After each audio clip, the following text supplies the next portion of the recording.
Qutub Minar Complex, Complete History. As we enter the Qutub Minar Complex, the first thing that welcomes us is a beautiful ancient gateway. Beyond it, surrounded by lush gardens and a vast open space, rises the majestic Qutub Minar.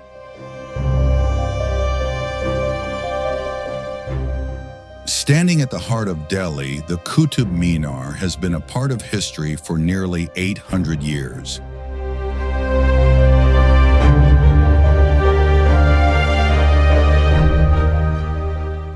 It is a masterpiece of Indo-Islamic architecture and a powerful symbol marking the beginning of Delhi Sultanate rule in India.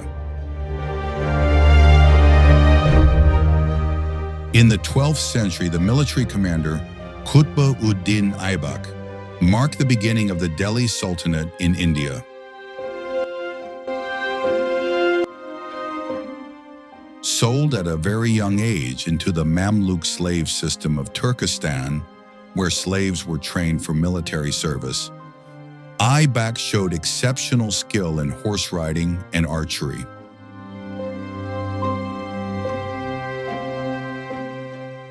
He later entered the service of Muhammad of Ghor, the Persian ruler of the Ghurid Empire, and earned his trust.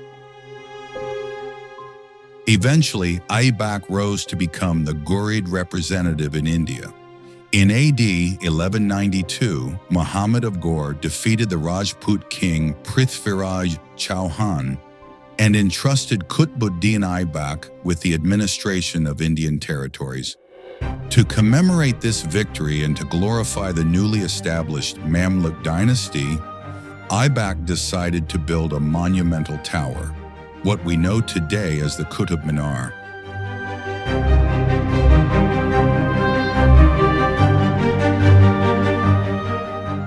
In an era before loudspeakers, tall towers were commonly built near mosques to call people for prayer. These structures were known as minarets and were sometimes also used as watchtowers or lighthouses.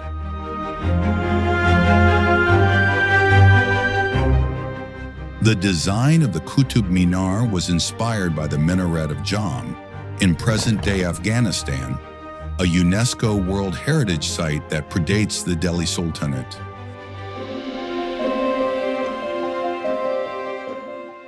Originally planned as a 5-story structure, only the ground floor of the Qutub Minar could be completed during Aibak's lifetime.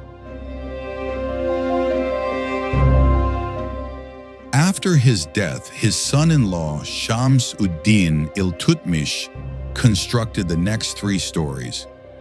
This is why each level of the minaret displays distinct architectural styles. Some historians believe the monument was named in honor of the revered Sufi Saint Khwaja Qutb-ud-Din Bakhtiar Kaki, whom Iltutmish deeply admired. However, the widely accepted view is that the minaret was named after its founder, Qutb-ud-Din Aibak.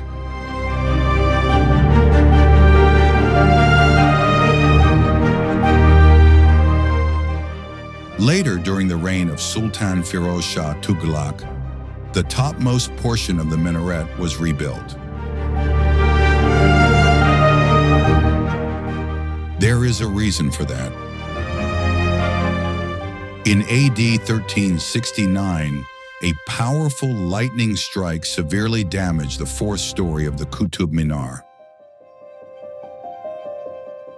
Firoz Shah Tughlaq was the 3rd ruler of the Tughlaq dynasty and the 19th Sultan of Delhi, known for his passion for architecture, repaired the damage and added a 5th story to the structure.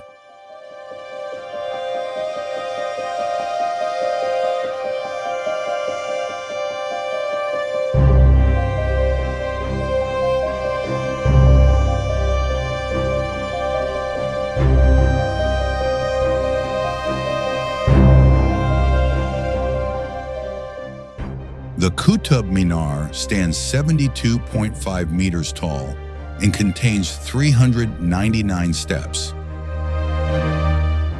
It is primarily built of red sandstone, with marble used in certain sections.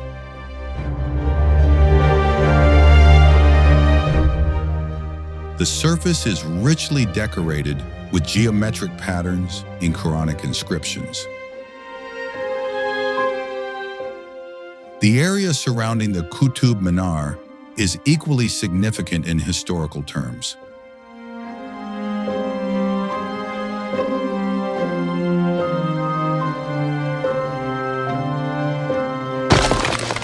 Quwwat-ul-Islam Mosque. Situated at the foot of the Qutub Minar, extending to its northern and eastern sides, the Quwwat-ul-Islam Mosque, or Quwwat-ul-Islam Masjid, remains one of the most significant structures in the complex. Its name, meaning Might of Islam, reflects a major political and religious shift in Delhi's history. Once one of the earliest congregational mosques in India, and the first built under the Delhi Sultanate, it now stands preserved as a historical monument rather than a functioning place of worship. It was constructed in AD 1193 by Qutbuddin Aibak, soon after he took control of Delhi. Later rulers such as Iltutmish and Alauddin Khilji expanded the mosque.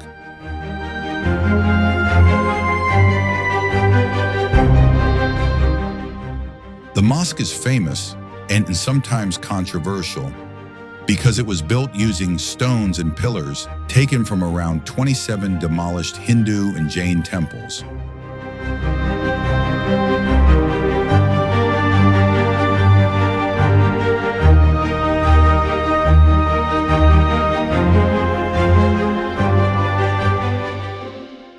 Many of these pillars still display carvings of bells, flowers, animals, and deities. Historians suggest that the social structure of the time played a role in limiting resistance. Rajput elites controlled governance, and the rigid caste system prevented widespread opposition.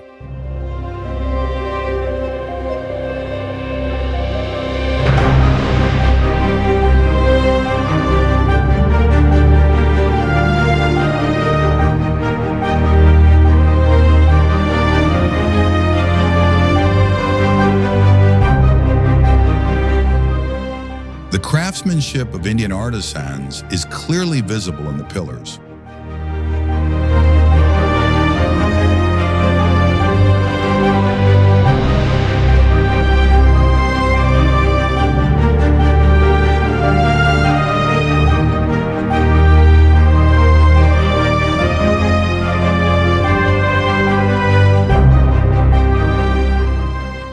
While the pillars were retained, many sculpted faces, especially of dancers, deities, and living beings, were partially or completely removed, particularly on pillars inside the mosque, primarily to align the repurposed temple materials with Islamic religious prohibitions against idol worship and the representation of living beings.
Looking at its present condition, It is natural to question how this space once functioned as a mosque, because what remains today are only fragments of its past. The structure stands in a preserved state of ruin.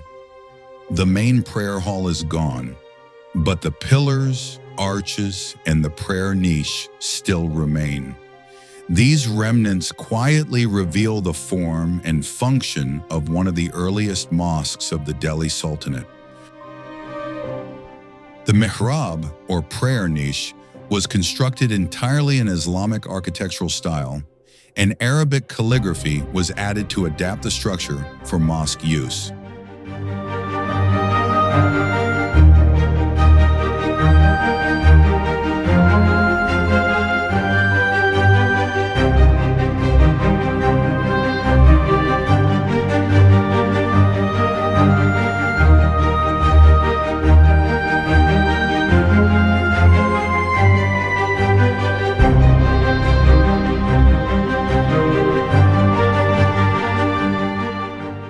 In AD 1230, Iltutmish expanded the mosque beyond its original boundaries.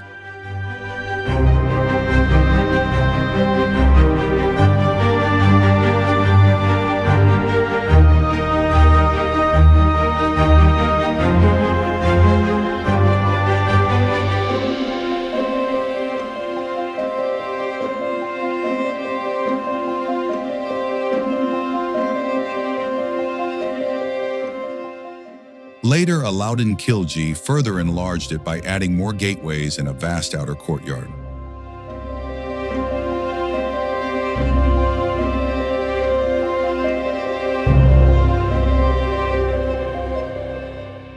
This architectural fusion makes the mosque a rare blend of Indian craftsmanship and early Islamic architecture.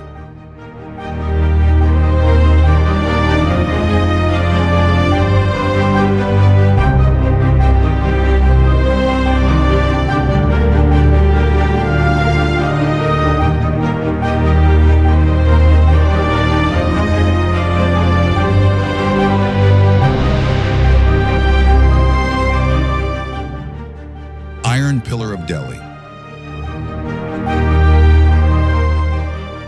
Walking through the courtyard of the Quwwat-ul-Islam Mosque, one notices a tall iron pillar near the center. The Iron Pillar of Delhi.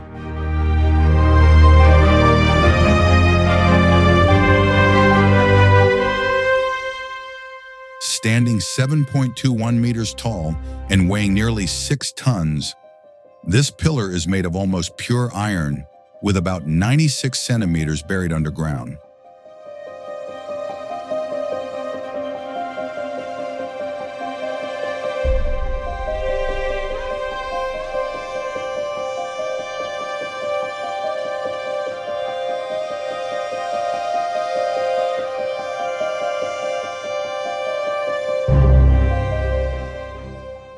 Inscriptions in Brahmi script indicate that it was originally dedicated to Lord Vishnu by the Gupta ruler Chandragupta II, also known as Vikramaditya, in the 4th century at Udayagiri, near present-day Madhya Pradesh. It is believed that Anangpal Tomar, a ruler of the Tomra dynasty, brought the pillar to Delhi in the 11th century. An inscription even refers to him as the founder of Delhi. During the 13th century, Sultan Iltutmish retained or reinstalled the pillar while expanding the Qutub complex.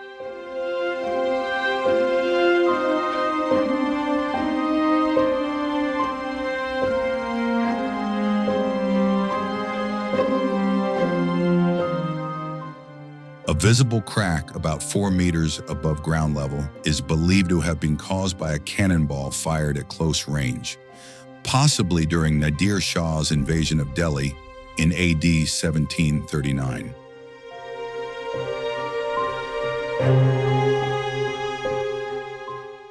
The impact failed to destroy the pillar, instead demonstrating its extraordinary strength.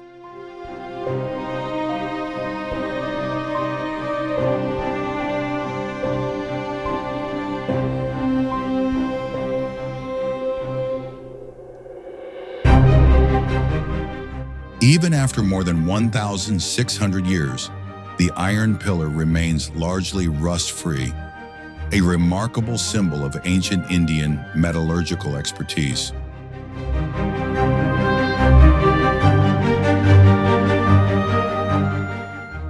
Alai Darwaza.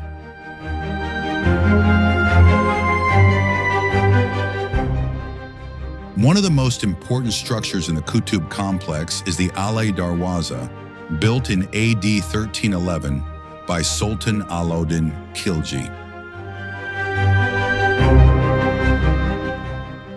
Alauddin Khilji envisioned a grand expansion of the complex and planned to construct a second minaret larger than the Qutub Minar itself.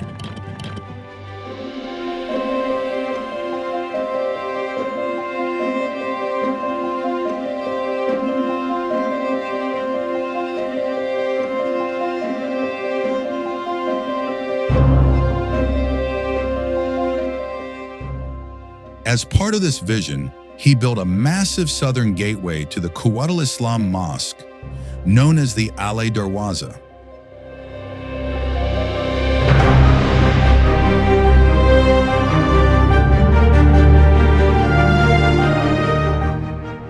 This gateway served as a ceremonial entrance for the Sultan and his entourage.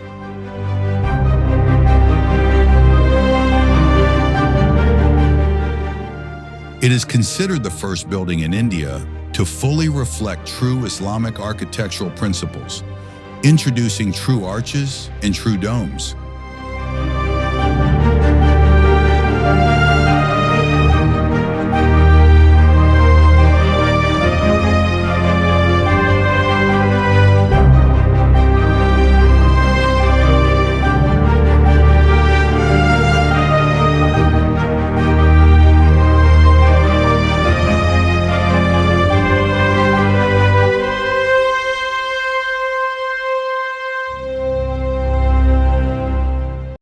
Built using red sandstone and white marble, it features intricate carvings, geometric designs, and Quranic calligraphy in elegant Naqsh script.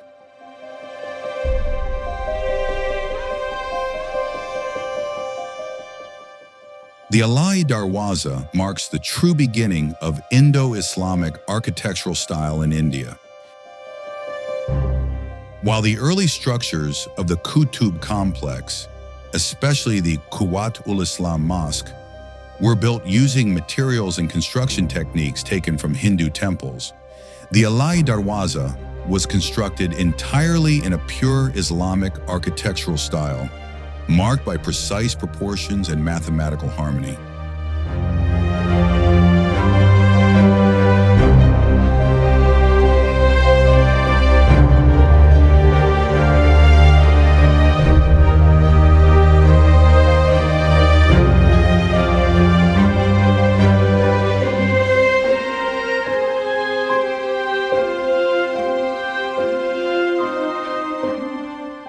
Imam Zamin Memorial, the tomb of Imam Zamin. Within the busy Qutub complex, there is a small yet beautifully constructed memorial hidden from plain sight. It is located near the Alai Darwaza, close to the Quwwat-ul-Islam Mosque, like a quiet spiritual corner within a historic site.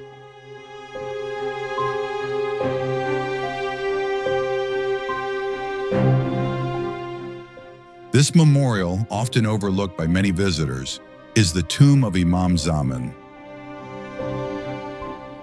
Even so, it carries a peaceful and meaningful history.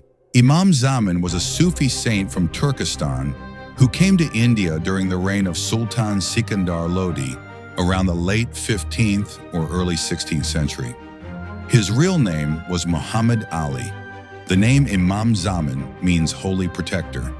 It is believed that Imam Zamin was a Sayyid, a descendant of Prophet Muhammad, and a follower of the Chishti Sufi tradition.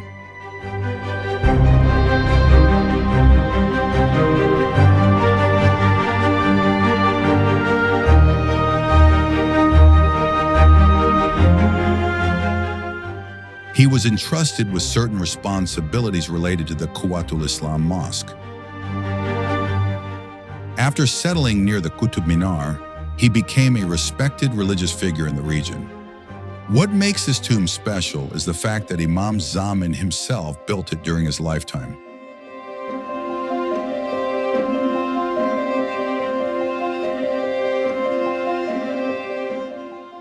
In AD 1538, during the reign of Humayun, the construction of this tomb was completed. A few years later, Imam Zamin passed away, and according to his wishes, he was buried within the same structure.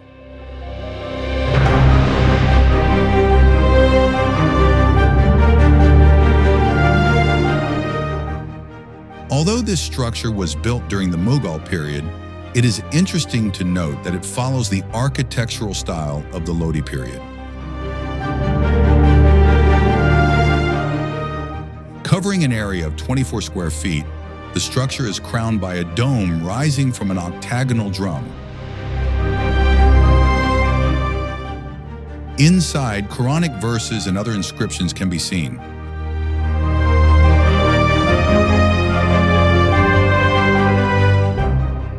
Like most Islamic graves, his tomb is placed crosswise with the face oriented toward the Qibla, that is, in the direction of Mecca.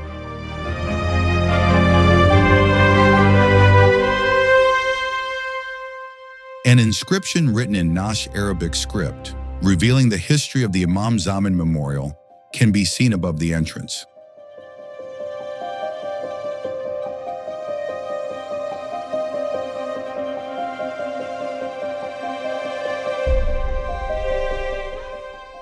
Outside the Imam Zamin Memorial as well, we can see a few tombs whose identities are still unknown.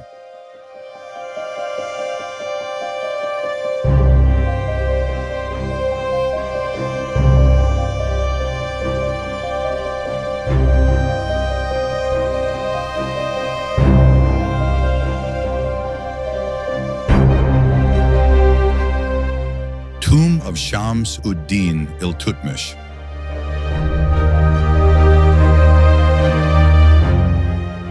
The tomb of Shams-ud-Din Iltutmish is one of the most important early Sultanate monuments within the Qutub complex.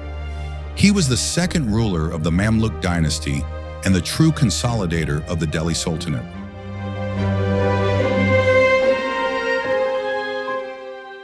Iltutmish's father was Ilam Khan, who belonged to the Ilbarai tribe of Turkestan.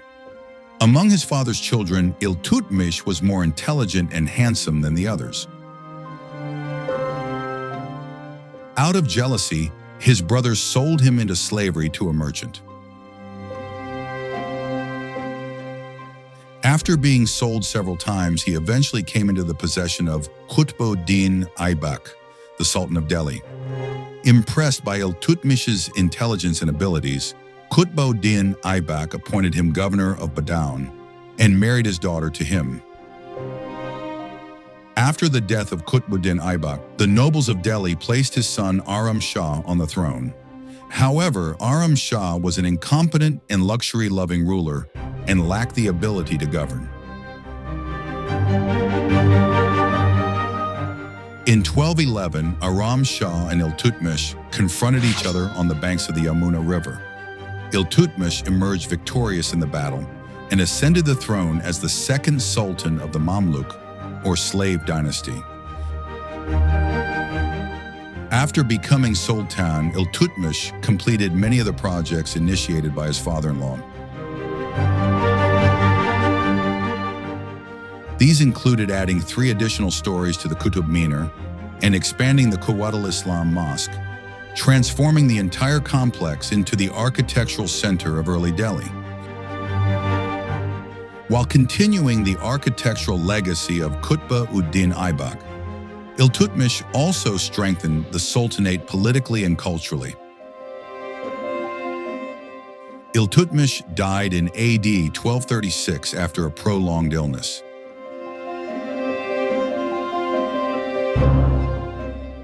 According to his wishes, he was buried within this beautiful stone monument, which he had built for himself in 1235. This tomb is located within the Qutub complex itself. The grave of the man who shaped the destiny of Delhi after Qutb-ud-Din Aibak still lies at the center of this monument.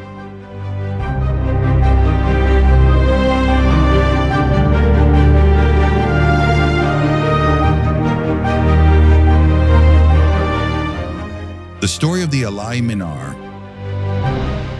Alauddin Khilji's unfinished dream.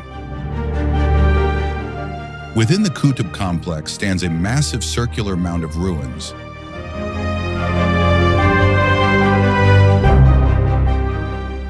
An unusual sight in a silent monument to an unfinished dream.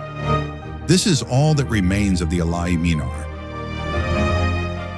This story begins with Alauddin Khilji, one of the most powerful rulers of the Delhi Sultanate. After expanding his empire across northern India and achieving major military victories, Khilji sought to leave behind a symbol of triumph greater than anything built before.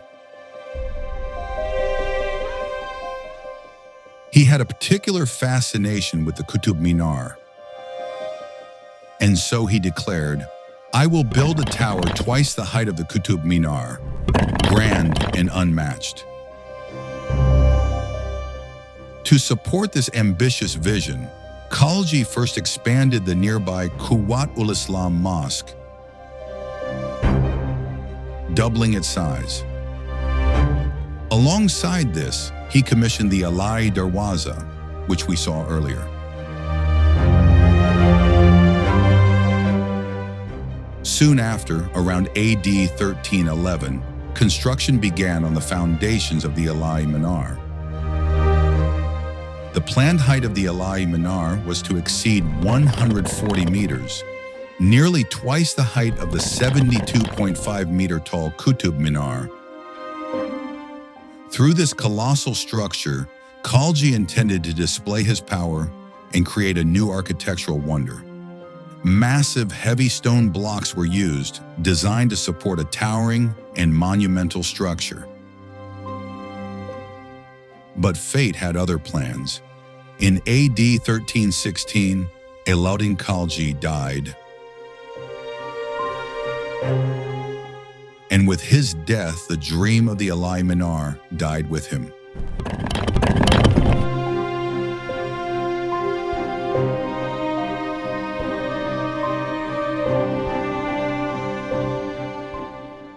The planned expansion of the Quwwat-ul-Islam Mosque walls was also left unfinished and eventually abandoned. Khilji's successors showed no interest in continuing the project, and construction came to an abrupt halt. What remains today is a rough mound of unfinished stone, rising 24 to 25 meters high, resting on a massive 40-meter-wide circular base. Uncarved and unpolished, this incomplete tower stands as a lasting reminder of Alauddin Khilji's ambition, his architectural vision, and how suddenly both were cut short. Empires rise, ambitions soar, but time decides what remains. The Alai Minar stands unfinished, not as a failure, but as a reminder that even the mightiest dreams bow to fate.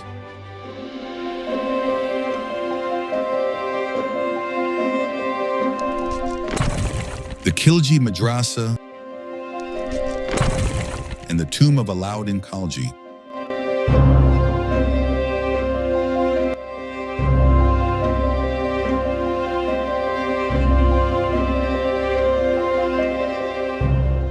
Within the Qutub complex lie the remains of a madrasa and a simple burial site believed to be the final resting place of Alauddin Khilji, one of the most powerful rulers of the Delhi Sultanate.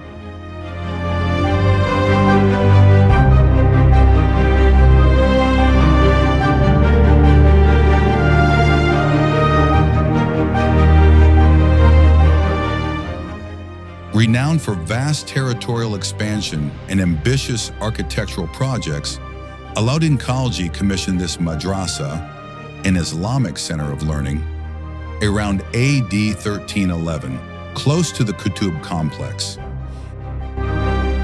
It emerged as one of the earliest madrasa structures in India, believed to have functioned as an Islamic seminary that attracted scholars of Quranic studies, theology, and jurisprudence.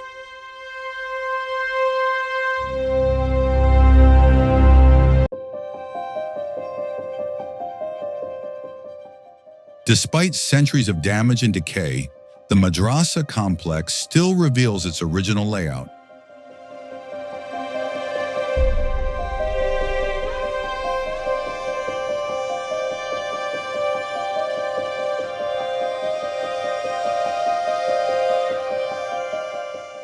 A central courtyard surrounded by teaching chambers, and in the southwestern corner, a simple roofless grave believed to belong to Sultan Alauddin Khilji himself.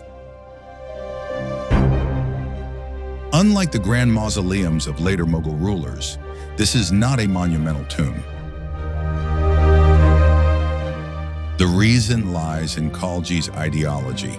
Unlike many rulers before and after him, Alauddin Khilji did not blindly align himself with Sufi saints, religious clerics, or spiritual elites.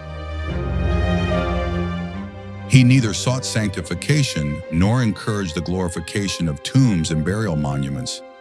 He was careful not to be counted among rulers elevated to near saintly status by orthodox society. Instead of symbolic displays of authority, Khilji preferred ideological control and uncompromising governance. Earlier rulers like Iltutmish, who rose to power from slavery, may have required monumental legitimacy to establish authority. But by Alauddin Khilji's time, the nature of power had changed.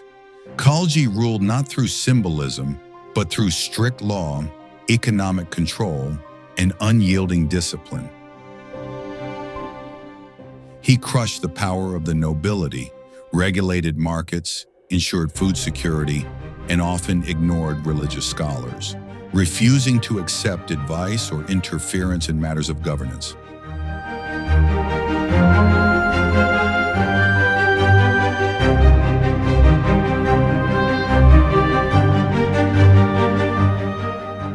A ruler who successfully defended India against repeated Mongol invasions. Alauddin Khilji's madrasa and the adjoining grave within the Qutub complex raise more questions than answers. There is no definitive inscription identifying who lies buried here. Historical records offer no absolute confirmation. Visitors often walk over the grave unknowingly, or even sit upon it. Yet if this grave does belong to Alauddin Khilji, it reflects the mindset of a ruler who did not glorify power, who rejected tombs as objects of reverence, and who placed the strength of the state, governance, and expansion above individuals and symbols.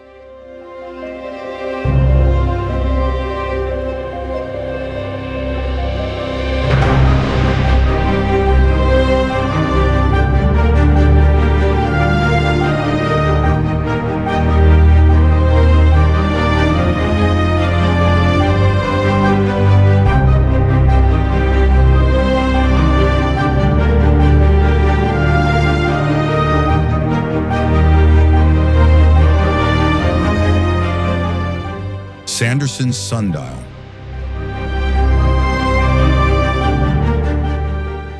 Within the Qutub complex, one can notice a small yet elegant sundial crafted from white marble.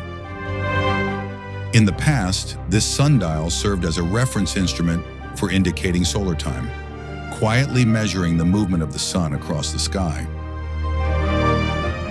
During the British period, Gordon Sanderson, an officer of the Archaeological Survey of India, carried out extensive excavations within the Qutub complex. He actively participated in restoration and conservation works and authored numerous scholarly writings on Delhi. many of which continue to serve as important reference materials for historians today.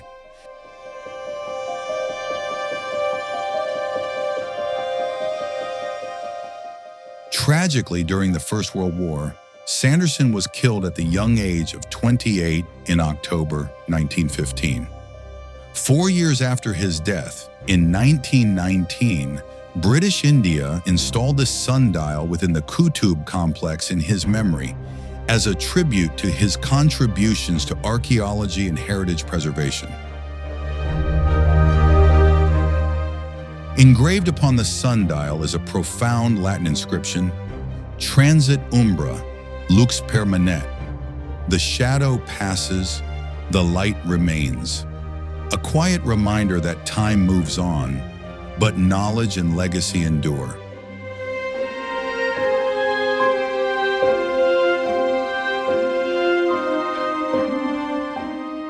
Later history of the Qutub Minar.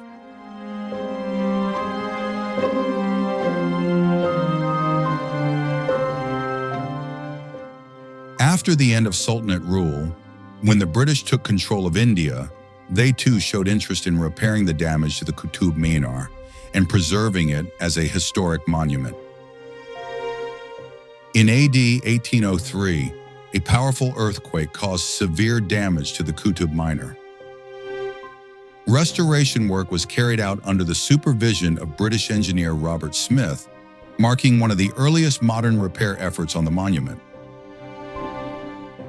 Much later, in 1993, the Qutub Minar was officially recognized by UNESCO and included in the list of World Heritage Sites, acknowledging its outstanding historical and architectural significance.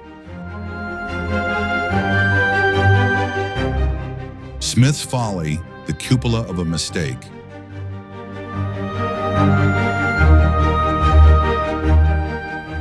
One of the most curious episodes in the history of the Qutub Minar is remembered as Smith's Folly. After earlier repairs carried out by Sultan Firoz Shah Tughlaq to address lightning damage, the monument once again suffered during the British period. In 1828, a powerful earthquake damaged the uppermost section of the Qutub Minar.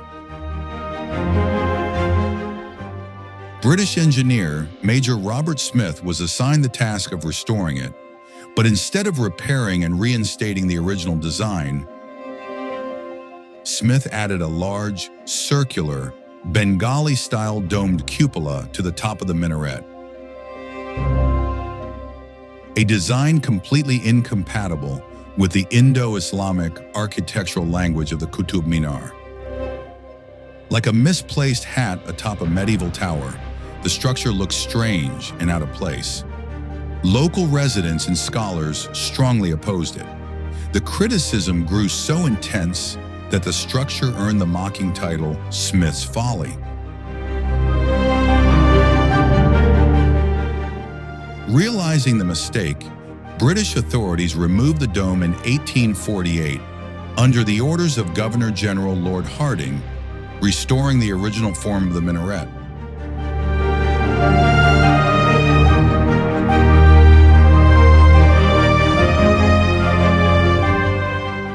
Instead of discarding the removed dome, it was placed on the ground nearby, where it still stands today, tucked away in a corner of the Qutub complex as Smith's cupola. Smith's Folly is often cited as a crucial lesson in the history of monument conservation, that historic structures should not be reinvented, but preserved in their original spirit.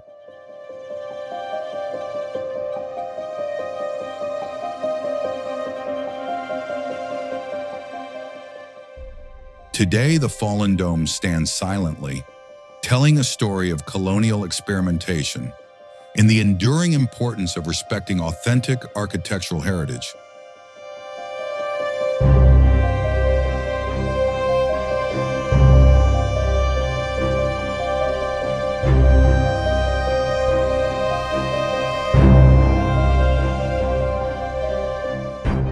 Controversies surrounding Qutub Minar. Over time, The Qutub Minar has also become the center of several controversies. One such controversy involves certain radical groups who argue that rituals such as yajna should be performed in front of the Qutub Minar, claiming it should be purified and reinterpreted as a Vishnu Stamba or Surya Stamba.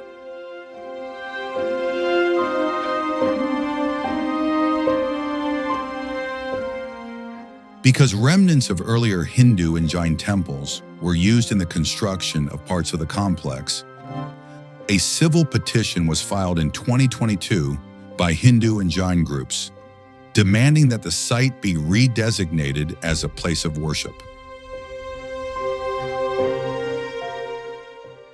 In response, the Archaeological Survey of India firmly stated that protected ancient monuments cannot be reclassified as religious places of worship for any single community.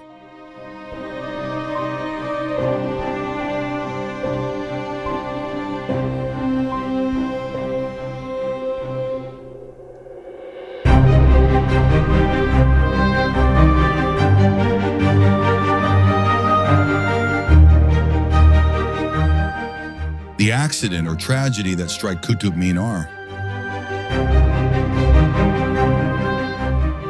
Before 1981, the public was allowed to climb the internal spiral staircase of the Qutub Minar up to the first level.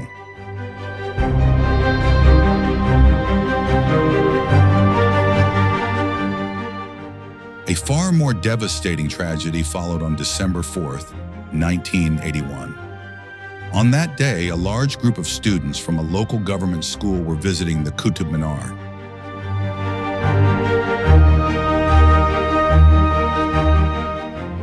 Due to a power failure, the internal lights went out, plunging the narrow spiral staircase into complete darkness.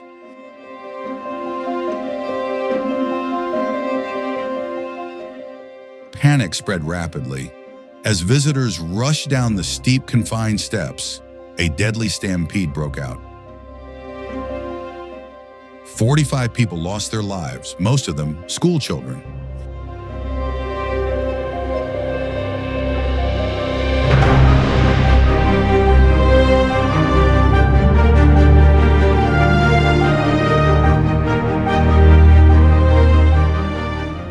As a result of these incidents and broader safety concerns, public entry to the upper levels of the Qutub Minar was permanently closed in 1981.